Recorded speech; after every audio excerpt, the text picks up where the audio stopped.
Olá, eu sou Wilson Lefa e meu objetivo neste vídeo é explicar o que acontece quando duas ou mais pessoas não conseguem se comunicar entre si porque falam línguas diferentes. Queremos saber aqui especificamente que recursos essas pessoas usam para resolver este problema de comunicação. O que se descobriu é que elas desenvolvem novos instrumentos de comunicação, criando uma nova língua. Essa nova língua pode ser a transformação de uma língua de base já existente em seu contexto ou a adoção de uma língua disponível de outros contextos. Em uma escala que vai da língua mais primitiva, de uso mais restrito, até uma língua mais complexa, de uso mais amplo, temos 4 possibilidades aqui. A criação de um pidgin, também chamado de língua de contato, a transformação do pidgin em uma língua crioula, a criação de uma língua franca e, finalmente, a adoção de uma língua internacional. Vamos lá. Gente, este é o canal Epifanias em Linguística Aplicada, com vídeos para quem trabalha com a linguagem. Para acessar os outros vídeos do canal, siga o link abaixo na descrição. Se gostar, dê seu like e compartilhe nas suas redes. Vamos ao vídeo de hoje. Hoje vamos trabalhar com os conceitos de pidgin e de crioulo. Os conceitos de língua franca e de língua internacional serão vistos em um próximo vídeo. O que é pidgin? Pidgin, ou língua de contato, é a variante de uma língua dominante que não chega a se constituir como língua. Pode ser a fala e os gestos do escravo recém-chegado à senzala para se comunicar com os outros escravos.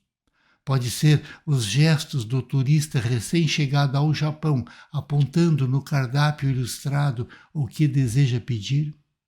Para quem gosta de literatura, um exemplo de Eça de Queiroz.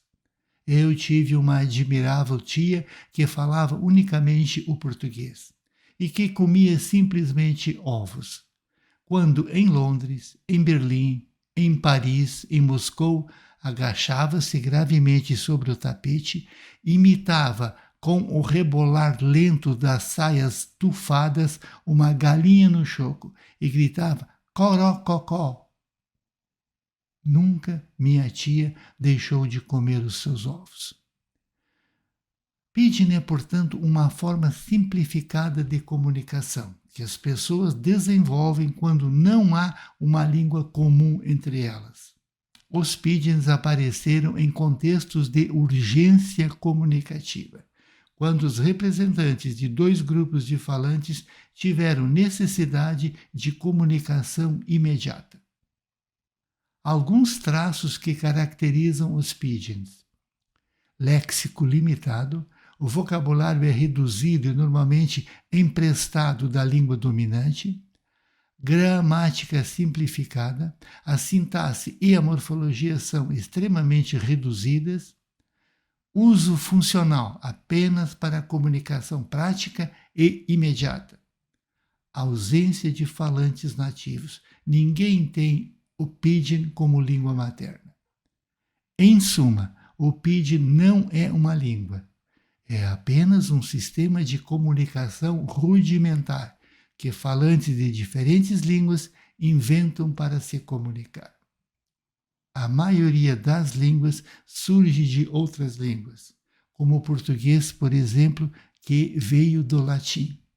O pidgin é diferente. Não descende de outra língua e nem é língua, mas pode dar origem a uma língua. Talvez por isso tenha despertado tanto interesse nos pesquisadores. De certo modo, o pidgin serve para mostrar o que está na origem das línguas, como elas começam.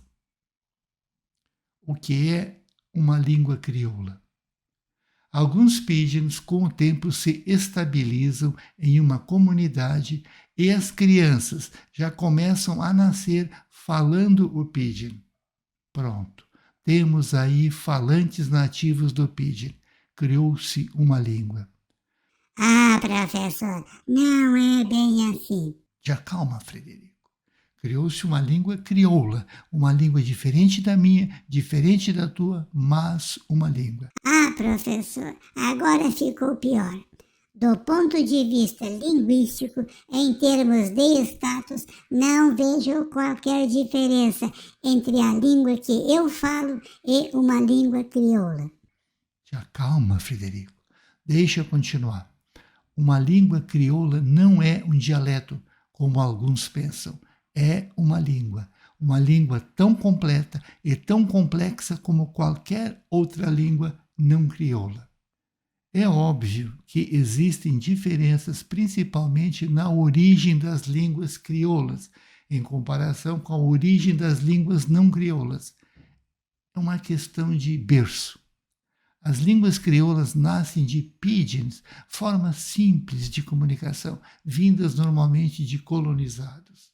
Já as línguas não crioulas podem vir de línguas ancestrais da antiguidade clássica, como o português, por exemplo, que vem do latim falado na Roma antiga.